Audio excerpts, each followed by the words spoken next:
ఇంతేనేమో ఇంతేనేమో ఇంతవరకేనేమో ఈ ఇంట్లో నా కథ.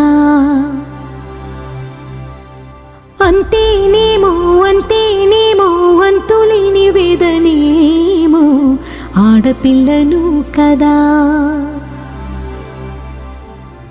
మళ్ళీ తిరిగి అడుగేసేది వచ్చిపోయే చుట్టూలానే. నేను పుట్టి పెరిగిన ఊరికి ఇంకా పైన పొరుగురిదాన్ని. కట్టదాటి గంగ నేడు కంట పొంగెనే. ఎంత ఎంత యాతనో ఎంత గుండె కోతనో ప్రాణమోలే పెంచుకున్న పిచ్చి నాన్నకు. దూలమిరిగి భుజముపై పడిన పిడుగు పాటిది. ఇంత కన్న నరకమే లేదు జన్మకు.